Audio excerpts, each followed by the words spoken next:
오늘 우리가 읽었던 이 스바냐서의 말씀을 통해서 보면 하나님이 기뻐하시면 우리에게 임하는 놀라우신 은혜와 복이 있다 하는 것을 증거하고 있습니다. 사람 간에도 마음에 평안을 주고 기쁨을 주는 것은 얼마나 복된 일입니까? 제가 이제 며칠 전에 이발을 이렇게 했잖아요. 오래 다녔으니까 뭐 서로 잔정도 들고 해서 하는데, 저 같은 사람이 가면 왜 이발소에서 좋아하는지 아세요? 첫째는 머리숱이 적으니까 자르기가 쉽겠죠. 그리고 저희들은 이렇게 해주세요, 저렇게 해주세요 말이 없어요. 그분이 시원하게 해드리겠습니다 그러면 예 한마디 하면 끝나는 거예요. 그럼 5분 만에 딱 끝나져요. 만일 젊은 사람처럼 여기는 올려주시고 여기는 세워주시고 뭐 이렇게 하면 좀 할 거예요. 그런데 정이 들었다는 것을 제가 어제 새삼 느낀 것은, 제가 이제 이발을 마치고 나오면서 그랬어요. 이제 가을 되잖아요. 그래서 저는 그냥 생각 없이 축복하는 마음에 가을 잘 지내세요 그랬어요. 인사했더니 이분이 깜짝 놀라는 거예요. 아니 어디 가시는 거예요? 어디 이사 가거나 아니면 하나님 나라로 갈 때 가까워서 그랬는지는 모르겠지만, 근데 그게 뭐 액션이 그냥 형식적으로 그냥 어디 가세요 하는 게 아니고 정말 마음에 막 정들고 했었는데 여기를 떠나시는 거 했었는데 막 느껴지는 거죠. 그렇구나. 사람은 정을 느끼게 될 때 이해를 해주고 어떤 상대방이 기쁨을 줄 때에 나에게도 그런 기쁨이 있고 은혜가 있구나 하는 것을 이렇게 생각하면서 내가 속으로 그랬어요. 나 간다. 어디로? 우리 교회 집으로 간다.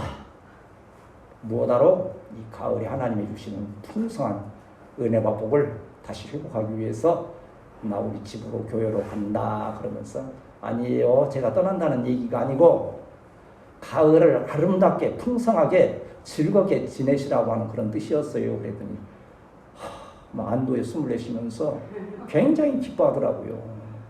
뭐 나 하나 떠난다고 뭐 이발소 운영하는데 무슨 뭐 큰 지장이 있겠어요? 뭐 하겠어요?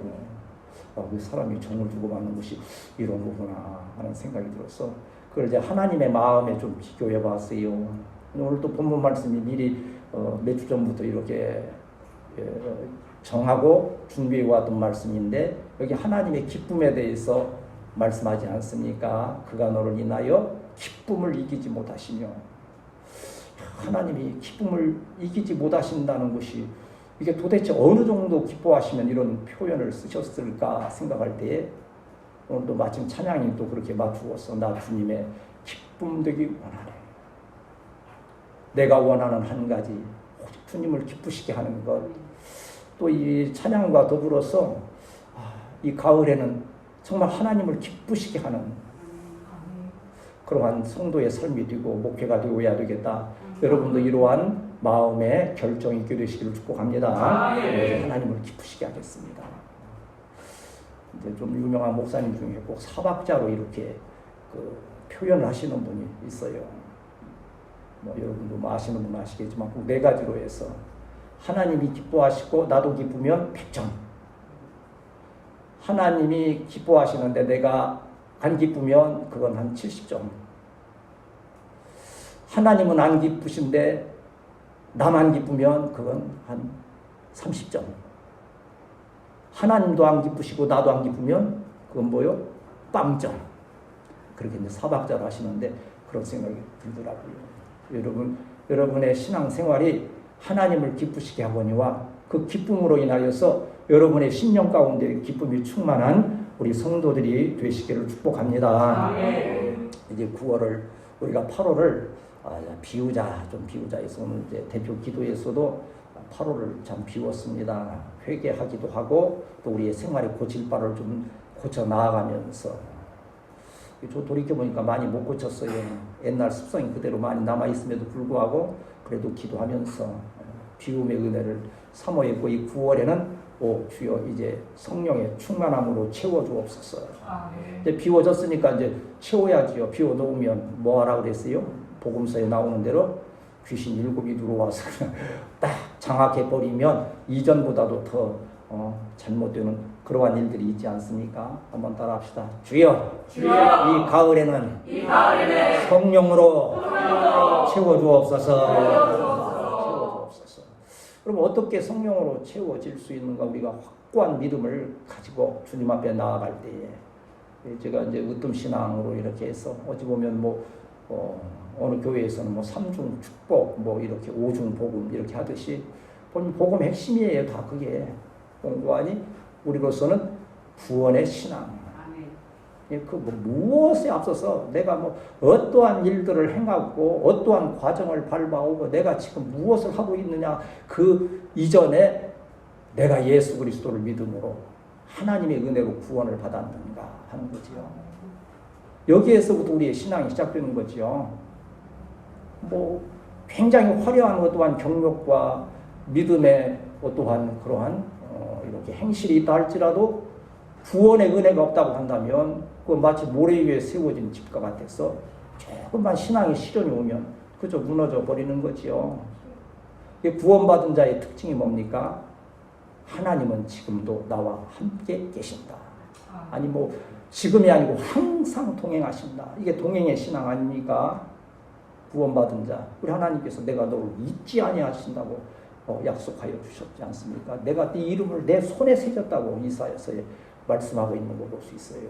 우리는 때로 힘들고 어려워서 저도 괜히 아침에 마음이 좀 뭉클하기도 하고 여러 가지 좀 생각들이 이렇게 와지는데, 하나님이 내 이름을 손바닥에 새기신 것을 생각하면 하나님께서 손바닥에 여기만 있겠어요? 감추면 안 보이겠어요? 이 손바닥에 하나 떠서 그 모든 하나님의 중심, 모든 전 인격에 우리의 그 이름을 새겨주시고 우리를 알고 선하게 인도하신다는 것이니 항상 우리를 기억하시고 지켜보시고 좋은 길로 인도하시며 은혜와 복으로 함께 하심을 믿습니다. 그러한 은혜인 거지요. 이 하나님께서 우리와 동행하신다고 하는 믿음을 여러분이 확실히 가지게 되면, 우리 특별히 젊은 청년들은 이제 저 같은 경우는 이제 인생을 오래 살았으니까 겪을 거 다 겪고, 우리 흔히 하는 말로 뭐라 합니까? 나는 이제 산전, 수전, 공중전 다 겪어서 이제 더 이상 겪을 것도 없고 이렇게 얘기를 하지만, 우리 청년들에게는 우리가 전에 겪었던 그러한 어려운 과정들을 많이 겪어갈 거예요. 그때 중요한 것은 뭡니까? 이 순간에도 하나님은 나와 함께 계시고 나를 보호하시고 선한 길로 인도하심을 믿습니다. 그러한 믿음을 확실히 가질 때에, 위기 때에, 하나님의 동행에 은혜가 없는 자들은 어떻게 합니까? 절망하죠.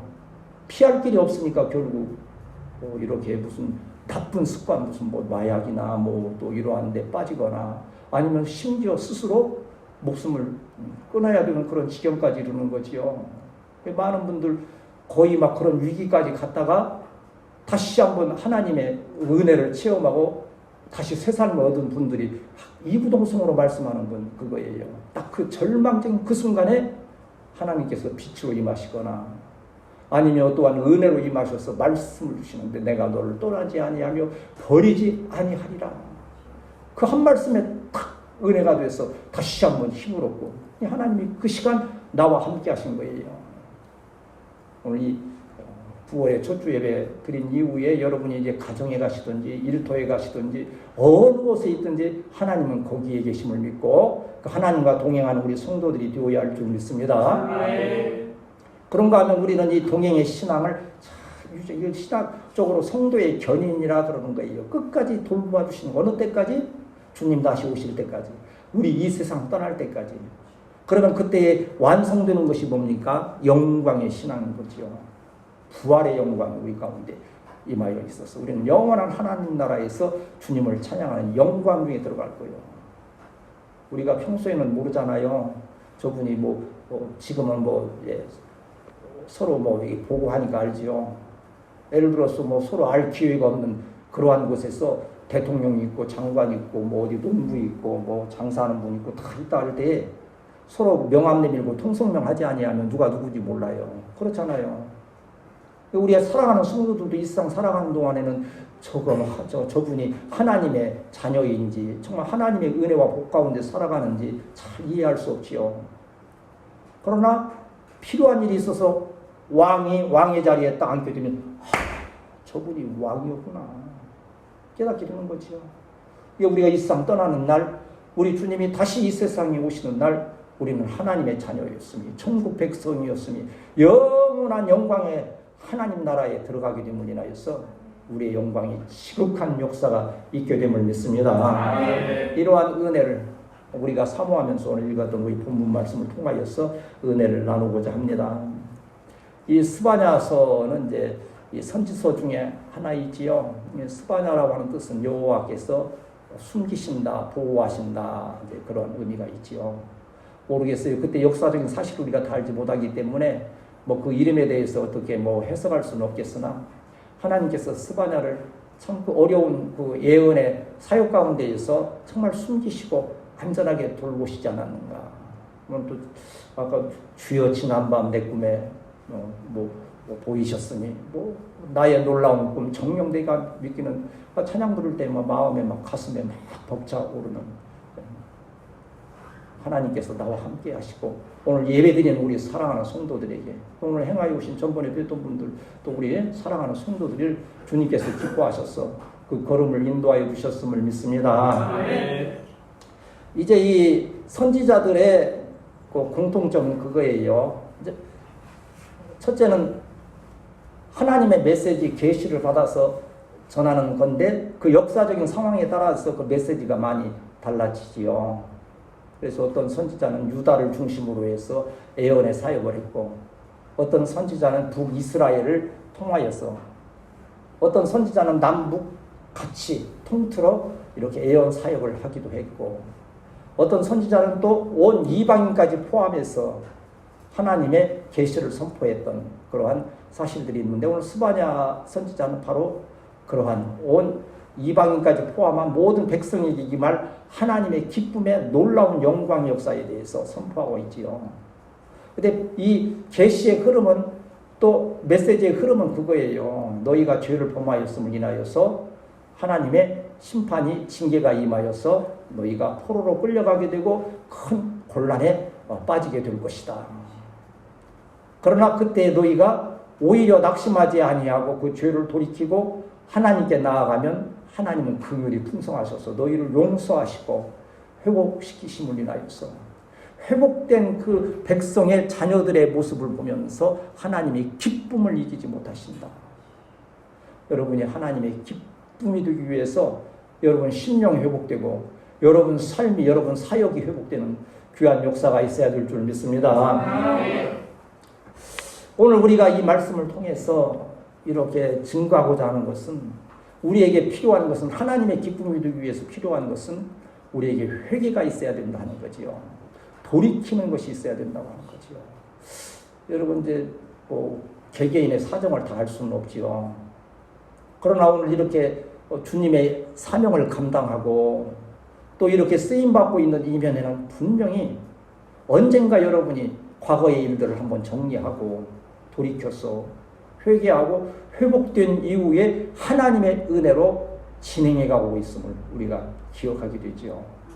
저는 뭐 그걸 아주 절실하게 깨달았기 때문에 오늘 사역을 감당하고 있거니와 이때까지 그래도 인내하며 나올 수 있는 것은 근데 과거에 행했던 그 모든 것들을 너무 용서하시는 하나님의 은혜가 회개를 통하여 이루어졌다고 하는 거지요. 오늘 15절 말씀 우리 본문으로 다시 돌아가서 본문 중심으로 말씀을 나누겠습니다. 15절 같이 읽습니다. 시작. 여호와가 내 흉보를 제거하였고 내 원수를 쫓아냈으며 이스라엘 왕은 여호와가 내 가운데 계시니 내가 다시는 하를 당할까 두려워하지 아니할 것이라. 내 흉보를 제거하고 원수를 쫓아내셨다. 이게 역사적으로 이제 바벨론의 그 공격과 압제와 포로되는 이 처참한 모든 상황들이지요. 그걸 하나님께서 제하여 주시는데 어떻게 했기 때문에 이스라엘 백성이 회개하고 돌이켰기 때문에 하나님께서 긍휼히 여기시고 그 구원의 은혜를 베푸셨다고 하는 거예요. 여러분 돌이킨다는 것은 얼마나 귀한 일인지 몰라요. 오늘 혹시라도 말씀을 들으며 여러분이 돌이켜야 될 것이 있다면 성령께서 깨닫게 하심으로 돌이켜 새롭게 되는 역사가 있어야 될 줄 믿습니다. 나는 몰라요. 나는 몰라. 그걸 누군가를 통해서 아니 이 메시지를 통해서 여러분이 마음에 깨닫는 바가 있기도 한 거지요. 여러분 이렇게 이제 우리 성경에서는 탕자의 비유를 많이 들지 않습니까? 탕자의 비유를 통해서 그렇게 돌아온 그 아들을 사랑으로 받아주시는 하나님의 은혜가 바로 우리가 주님 앞에 나아갈 때 용서하시고, 또 아주 대표적인 그 애화가 있지 않습니까? 노란 손수건이라고 하는. 그래 뭐 제가 듣기로는 그 어떤 유명한 가수가 이 노란 손수건이라는 그런 노래를 불렀다 그래요. Going home. 집으로 돌아가는 그래한데, 그 가사 중에 이런 게 있어요. Tie a yellow ribbon round the old oak tree. 노란 그 손수건을, 노란 리본을 그 오래된 그 오크나무에, 이 상수리 나무에 좀 걸어주세요. 이제 여기까지 해도 여러분 한 번쯤은 들으셨겠죠. 누군가가 부모에게 큰 어떤 잘못을 저지르고 무서워 도망가 있었는데, 이제 돌아가려고 하니 마음이 조마조마하고 용서해 주실까 하는 그 걱정이 많은 거예요. 그래서 편지를 부모에게 썼다 그러죠.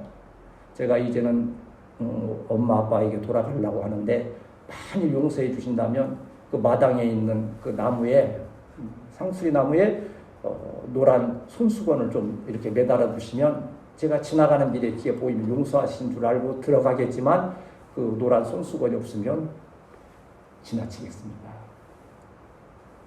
이 열차를 타고 가는 중에 도저히 자기가 눈을 들어 볼 수가 없는 거예요. 마음이 막 이게 요동치고 해서 그 옆에 있는 그 또한 그 승객에게 부탁을 했어요. 제가 이렇게 해서 부모에게 돌아가고자 하는데 혹시라도 거기에 노란 손수건 하나가 달려 있는지 잘 좀 한번 봐주시고 저희 얘기해 주세요.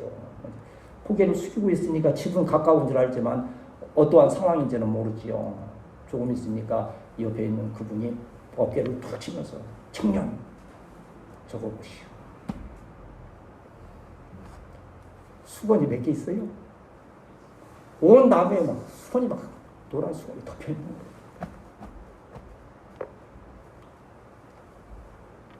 이게 주님의 사랑이라고.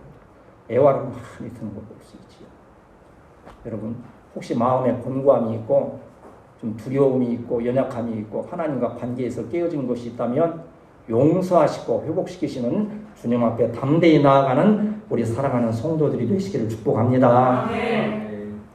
저도 모태신앙이라 하면서도 저는 모르겠어요. 여러분이 인정 안 하실지 모르지만 젊은 날에 전 혈기가 방장했어요. 힘이 우리 장인어른도 깜짝 놀랄 정도로 어찌 그렇게 힘이 좋냐 할 정도로 하니까는 내 뜻대로 많이 살아가지요. 근데 실패하고 다시 말하면 좀 한번 호되게 맞은 뒤에 그 참 처참한 지경에서 그 찬양을 듣고 부르면서 천부의 의지 없어서 손들고 평소에 많이 불렀고 별로 감동 없이 그냥 예배 시간마다 부른 건데 그 내 잘못이 딱 깨달아지니까 그 찬양이 부디 좋은데요. 걷잡을 수가 없더라고요.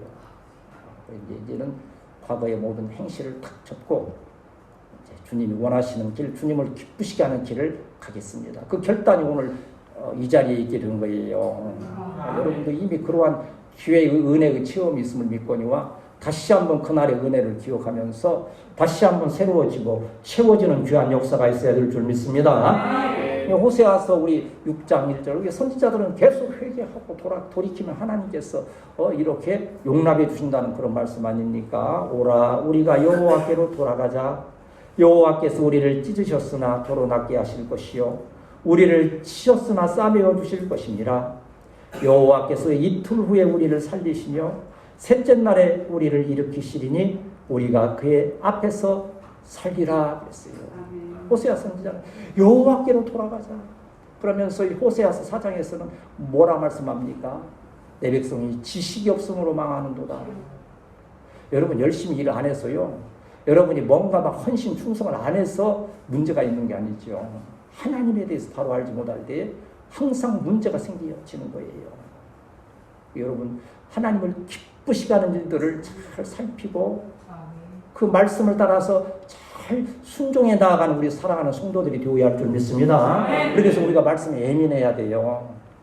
제가 감사한 것은 우리 성도들이 참 그러한 영적인 예민함이 있어서 벌써 입 벌리려고 아 하면 벌써 알아들어요.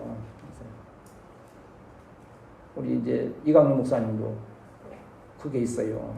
저는 참 여러분 아시는 대로 지금은 점잖해 보이지만 평소에는 제가 얼마나 장난도 많이 하고 농담도 잘하고 합니까? 내가 젊어지고 싶어서 그러는 거예요. 이강윤 목사님은 제가 농담하듯 아 하면 벌써 알아요. 모르는 척 했는데 얼마 지나지 않으면 그 일을 꼭 아빠를 위해서 딱 이렇게 하는 거 볼 수 있어요. 얼마나 예민하게 그 말씀 기억하고 할 때. 그러니까 우리가 죄 가운데 빠지고 하나님을 떠나게 되는 것은 말씀 중심이 되지 않기 때문에 말씀을 잊기 때문에 그렇게 나도 모르는 사이에 하나님과 멀리 있다고 하는 거예요. 그래서 여러분 기회되는 대로 정말 말씀 듣고 말씀 가까이 하고 그 말씀 안에 행하기를 힘쓰는 우리 복된 성도들이 되시기를 축복합니다. 나는 우리 청년들에게 자꾸 소망을 주는 게 그거예요. 우리는 한 번쯤은 실패의 경험들이 있지만 이제 막 백지에 그리는 때 아니에요. 내 아픈 그 과거의 그런 것들을 기억할 때 참 그게 참 어떻게 보면 우스운 얘기지요. 나는 이렇게 했지만 너들은 이렇게 하면 안 된다고 자꾸 얘기를 하는 그게 진심인 거예요. 그게 형식이 아닌 거죠. 백지에 그림 그리도 시작되는 우리 청년의 때에 하나님의 말씀을 잘 듣고 기억하고 그 말씀대로 행하기를 힘쓰는 우리 사랑하는 성도들이 되시기를 축복합니다. 아멘. 그러면 우리가 회개하고 돌이키면 그것이 하나님의 기쁨이 되고 하나님의 기쁨이 나의 기쁨이 된다는 거예요. 한번 따라합시다. 나를 통하여 하나님께서 기뻐하심을 믿습니다. 17절 말씀이 이제 우리 정말 찬양에도 나오고 아주 핵심적인 말씀 아닙니까? 우리 17절 같이 읽습니다. 시작. 너희 하나님 여호와가 너희 가운데 계시니 그런 구원을 베푸실 전능하시라. 기쁨을 이기지 못하시며 너를 장난 사랑하시며 너로 말미암아 즐거이 부르며 기뻐하시리라 하리라. 아멘. 기쁨을 이기지 못하신다. 이 기쁨 심화라고 하는 것은요 아주 유쾌하고 막 뛸 듯이 기쁨을 받는 거예요. 여러분 상상이 가십니까? 여러분 이런 표현이 맞겠어요? 하나님이 뛸 듯이 기뻐하셨다. 얼마나 인간적인 표현입니까? 그런데 선지자를 통해서 이런 표현을 주시는 거예요. 우리가 죄와 허물로 인해서 참 멸망의 길을 가고 포로된 억압된 상태에 있었는데 회개하고 돌이켜 회복시키고 예루살렘에 돌아와 성전이 재건되고 하는 그 영광의 날들, 다시 말하면 우리가 이렇게 복음으로 말하면 예수님이 사단의 결박 푸시고 우리를 자유롭게 하시고 영원한 천국 백성 되게 하시는 이 은혜를 인하여서 우리를 바라볼 때에 하나님이 펄쩍 뛰시는 거예요. 왜? 기뻐서. 아마 그 하나님이 그 영광 보좌에서 펄쩍 뛰시면 천사들이 깜짝 놀랄 거예요. 아이고 하나님이 어찌 저렇게 기뻐하실까? 하나님 이제 뭐 좀 경외스럽지만 하나님 무엇을 보고 그렇게 기뻐하십니까? 하나님께서 천사들아 내가 오늘 여기 저 화성 으뜸교회 적은 무리지만 모이는 예배 보고서 내가 정말 마음이 너무 기뻐서 뛰지 않을 수가 없다. 지금 하나님이 뛰시면 천둥이 울릴까요? 뭐 폭풍우가 불까요? 그러한 역사가 하나님은 기쁨을 이기지 못하시는데 우리로 인하여서 기쁨을 이기지 못하시는데 그때 이 하나님의 기쁨 이 상황이 어떤 상황인 거 아니요? 뭐 이스라엘이 막 강하게 돼서 막 큰 역사를 막 이루고 세계를 지배하고 그런 상황이 아니에요. 이 남은 자들 포로 끌려가서 겨우 목숨 부지하고 있고 도저히 그들의 힘으로서는 되돌아올 능력이 없는데 그들이 하나님께 나아가고 통해 자복할 때에 불쌍히 있어서 돌아오시는데 돌아오는 모습이 화려했겠어요, 여러분? 성경을 막 영광스럽게 말하지만 실제 그 모습들은 참 초라했을 거예요. 그러나 돌아오는 그 모습이 하나님의 큰 기쁨이기 때문에 오늘도 이제 이렇게 여러 이제 유튜브 통해서 막 화려한 것 또한 그러한 교회의 모습 막 이러한 말씀 들으면서 저도 사람인데 왜 부럽지 않겠어요? 뭐 이런 거 뭐 교회 이런 뭐 내 세부적인 거 신경 쓰지 않고 뭐 교인들이 성도들이 다 준비되고 하면요 말씀 기름지지 않을래 않을 수가 없어요. 보니까 설교와 하신다는 그 목사님 들으니까는요 얼마나 막 기름지고 성경 말씀 하면 되는 거예요. 다 준비되어 있고 다 알아들으니까.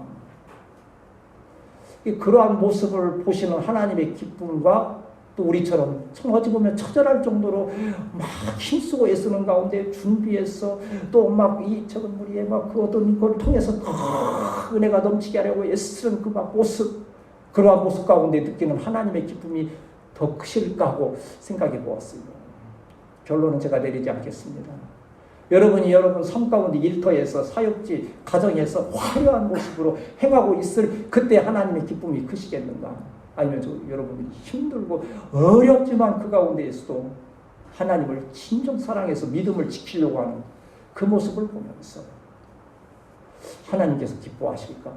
작지만 낮지만 정말 주님 나와 동행하심을 믿고 나를 회복시켜 주시는 그 은혜를 인하여서 여러분이 믿음으로 기뻐할 때 하나님의 기뻐하시는 주의 은혜가 함께 하시길 축복합니다. 사람이 기뻐하는 것만 봐도 얼마나 좋은지 몰라요. 근데 뭐 두 번째 뭐 병이 되니까 뭐 감출 것도 없지만 저는 이제 당뇨가 오래됐어요. 기적이에요. 지금까지 살아 있는 것만 해도 이제 병원에 가지요. 전에는 병원도 그래도 제법 괜찮을 때니까 비싼 병원 다녔어요. 서울 삼성병원에요. 한국에서 남바원이라고 하는 그 선생님 주치의로 해가지고 가는데 근데 별로 기분은 안 좋아요. 30초도 못 만나요. 그분들은 바빠가지고 간호사가 뭐 금방 막 제 쪽에 나가시라고 할 정도로. 근데 이 동네 와서 그냥 동네 병원 다니까 얼마나 좋은지 몰라요. 앉아 있으면 의사 선생님이 30분 얘기고 나는 5분 얘기해요. 이렇게 하시고 저렇게 하시고.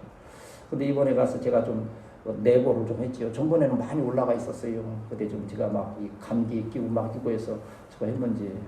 근데 이번에 갔는데 많이 떨어졌어요. 자신감이 생겨가지고 이번에 얼마 나왔습니까? 그러니까 많이 수치가 떨어졌다 하면서 내가 기뻐할 일 아니에요? 내가 왜 그 수치가 떨어졌는데 왜 의사 선생님이 그렇게 좋아해요? 자꾸 놀랍대. 신기하대. 내가 다 나아가지고 병원 안 가면 자기가 손해일 거 아니에요? 그런데도 기뻐하는 거예요. 잘하셨어요. 조금만 더 노력했어요. 그래 나는 용기를 얻어가지고 요새 한 달씩 약을 주는데 매달 오기 힘드니까 2달 분을 주세요. 그랬더니 안 된다는 거예요. 또 금방 그렇게 좋아하다가 왜 그러세요? 그랬더니 2달 분을 주면 사람이 게을러진대. 자기가 경험을 못해. 근데 그 말이 있으면 맞더라고. 한 달 못 주면 긴장해서 또 한 달 후에도 체크해야 되니까 긴장을 하는데 2달, 3달 주니까 긴장을 안 해가지고 또 팍 높아져서 온다는 거예요. 그래도 힘드니까 주세요. 또 그랬더니 그러면 약속을 합시다. 수치가 다음에 오셔서 6 이하로 떨어지면 그때는 2달 분을 드리겠습니다. 그 약속하고 왔어요. 나 이제 무지하게 노력을 해야 돼요. 그 의사 선생님이 왜 기쁘겠어요? 자기가 이렇게 관계된 그 환자가 이렇게 좋아지는 걸 볼 때 기쁨이 있는데 하늘에 계신 하나님께서 하나님의 교회에 하나님의 성도들이 하나님의 사역이 여러분 일터와 가정이 회복되고 아름답게 진행될 때 하나님께서 어찌 기뻐하지 않으시겠어요? 여러분 하나님의 기쁨이 되는 우리 귀한 성도들이 되어야 할 줄 믿습니다. 그래서 이사야서 62장 4절부터 말씀 보면 정말 놀라운 여러분 이 단어는 좀 들어보셨을 거예요. 다시는 너를 버림받은 자라 부르지 아니하며 다시는 내 땅을 황무지라 부르지 아니하고 오직 너를 헵시바라 하며 내 땅을 뜰라라 하리니 이는 여호와께서 너를 기뻐하실 것이며 내 땅이 결혼한 것처럼 될 것이라.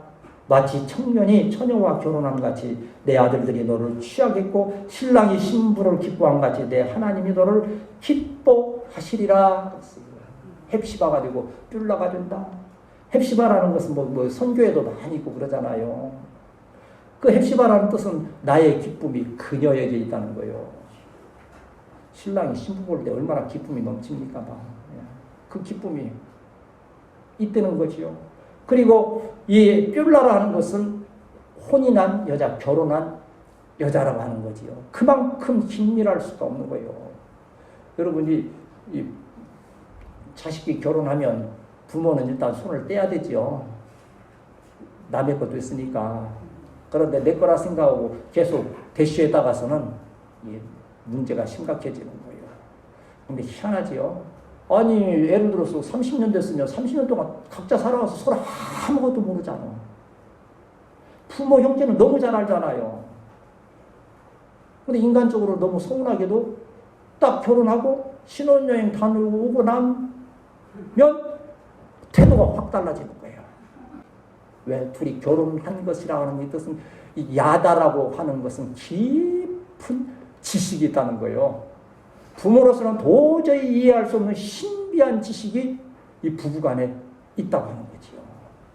하나님 우리를 신부로 있다는 것은 세상에 그 누구도 이해할 수 없는 큰 비밀한 그 관계의 기쁨이 하나님과 저와 여러분 사이에 된 거예요. 아멘. 이러한 관계에 기쁨이 있게 되시기를 축복합니다. 네, 그러한 관계를 잘 이어가야 되는 거예요. 그러면 하나님께서는 왜 이렇게 이제 회복시키시고 회개할 때 회복시키시고 그 백성을 인하여서 기뻐하시느냐, 그 뜻이, 그 목적이 뭐냐 이거예요. 하나님은 이러한 과정을 통해서 영광 받으시기를 원하는 거예요. 그러니까 아까 앞에도 말씀드린 대로 하나님 기쁘시고 나 기쁘면 100점, 하나님 기쁘시고 나 안 기쁘면 70점, 하나님 안 기쁘시고 나 기쁘면 30점, 하나님 안 기쁘시고 나 안 기쁘면 0점. 그럼 우리를 어떻게 해야 되겠어요? 하나님을 기쁘시게 함으로 그 기쁨이 나에게 기쁨이 되면 그 영광이 누구에게 돌아갑니까? 하나님께 돌아가게 됨을 믿습니다. 이게 우리를 이렇게 포로에서 회복시키시고 우리를 고난의 삶에서 이끄시고 우리의 사역에 막 역사하시는 것은 그 목적이 하나님께서 영광 받으시기를 원하시는 거예요. 그래서 우리도 찬양 예배 시간마다 드리잖아요. 모든 영광 하나님께, 모든 영광 하나님께, 모든 영광 하나님께, 나는 자유해. 참 영광을 돌린다는 게 얼마나 기쁜 일인지 몰라요. 이번에 어제 제주도 저거 했잖아요. 아마 우리 이강 목사님 휴가니까 막 하루만 더 있다 갑시다. 막 이제 다 못한 것 같아서 비 오고 뭐 돼서 일정이 제대로 안 되니까 하루만 더. 근데 우리는 수요 예배를 또 생명처럼 또 그 생각하니까 도저히 할 수가 없는 거예요. 이제 돌아오긴 했습니다만 재밌는 걸 하나 발견했어요. 이제 제주 공항에 딱 내려서 이제 짐을 챙겨서 탁 이렇게 나가려 하는데 갑자기 뒤에서 충성 막 그러면서 소리가 크게 나는 거예요. 주변 사람들이 다 놀래가지고 웬일인가 보니까 해병대 출신 사병이 아마 저녁을 이제 제대해서 돌아오는가 봐. 참 용기가 대단하대. 난 그래서 휴가 왔는가 보다 그랬더니 이강 목사님 아니 저건 제대했기 때문에 휴가 와서는 저렇게까지는 않고 이제 제대해서 와서 하는데 누구 얘기하느냐? 엄마가 서 있어 앞에. 그 엄마가 서 있는 앞에서 막 충성 뭐라고 막 하는 거예요. 뭐 해군 몇 년 근무하고 뭐 하다가 전역을 명 받았습니다. 이에 신고합니다 하면서 충성 막. 엄마도 그냥 어찌 보면 좀 당황을 했는지 뭐 써서 우리 아들이 어찌 저러는가 다 끝나고 처음에는 놀라서 사람들이 에휴, 어떻게 저렇게까지 하는가 했는데 아니 나도 박수 쳤어. 엄마에게 박수 쳤어. 그걸 통해서 그 자기가 이렇게 그 공개의 장소에서 이렇게 힘을 내어 할 수 있는 것을 어머니를 기쁘게 하시기 위해서 기쁘게 하기 위한 그 마음의 결단이 있는 거예요. 성도의 이러한 결단이 나는 하나님만을 기쁘시게 하면 하나님께서 나의 또한 기쁨이 되셔서 저와 은혜와 복으로 충만하게 하심을 믿습니다. 20절 말씀을 읽고 이제 말씀 정리하겠습니다. 시작. 내가 그때 너희를 들고 그때 너희를 모을지라 내가 너희 목전에서 너희의 사로잡힘을 돌이킬 때에 너희에게 천하만민 가운데 명성과 칭찬을 얻게 하리라. 여호와의 말이니라. 아멘. 모으시는 은혜. 저도 여기 와서 참 어려운 환경 가운데 이렇게 했으면서 하나님의 모으시는 은혜가 좀 있었으면 이때일까 저때일까. 그러나 이제는 기도하지요. 우리의 세대는 이제 아무래도 가지요. 우리 청년의 우리 자손 자녀들의 세대에서 하나님께서 이렇게 모아 이끄시는 역사가 있음을 믿고 소망을 저버리지 않는 거예요. 그럼 우리는 쓸모가 없냐? 아니 우리가 그걸 준비해야 되는 거예요. 우리가 부족하고 연약하지만 이 교회가 세워지는 그 영광의 날들, 여러분의 사역에 열매가 있는 그 영광의 날들을 사모하면서 그걸 통하여서 오늘 읽은 말씀처럼 천하 만민 가운데에서 명성과 칭찬을 얻게 하리라. 그러면 전에는 이스라엘 그러면 무슨 느낌이 들었겠어요? 참 지지리도 못난 인간들 하나님 거역하고 불순종하다가 저렇게 포로로 끌려가고 처참한 지경에 있는 저런 몹쓸 나라와 민족들하고 손가락질했던 나라 아니요? 그런데 이제 그들이 돌아오는데 그들만 돌아오는 게 아니에요. 성경에 보면 어떻게 합니까? 한번 따라합시다. 하나님은 도와여 주시는 은혜가 있습니다. 이스라엘 백성이 애굽에서 나올 때도 그냥 보내지 아니하시잖아요. 거기에요. 이제 우리는 뭐 60만 대군이다. 아니면 어떤 분은 뭐 1000만의 뭐 인구다 하지만요. 거기에 다 이스라엘 백성만 있는 게 아니에요. 실제적으로 보면요. 애굽에서 그 이스라엘 삶에 감동받은 자도 있을 것이고 그걸 통해서 서로 친분이 쌓였던 자들도 있을 것이고 그 가운데 하나님을 경외하게 된 자들도 있을 것이고 또 종으로 쓰임받던 자들도 있을 것이고 그들이 다 같이 모여서 오는 거예요. 그리고 뿐만 아니라 금은 태고를 애굽 사람들을 감동시켰어. 그걸 들고 와서 하나님의 나라가 세워지게 하는 그 역사가 있었던 거지요. 그때 이 사람들은 그럴 거예요. 야, 우리가 저 이스라엘을 참 우습게 봤는데 여러분이 행하는 그 사역을 여러분이 일하는 그 일터 가정을 우습게 보았는데 그게 아니었구나. 하나님께서 저렇게 회복시키시는구나. 저도 오늘 말씀 전하고 하면서 막 그게 이제 막 이 영상 하듯이 막 이렇게 마음에 와치는 거예요.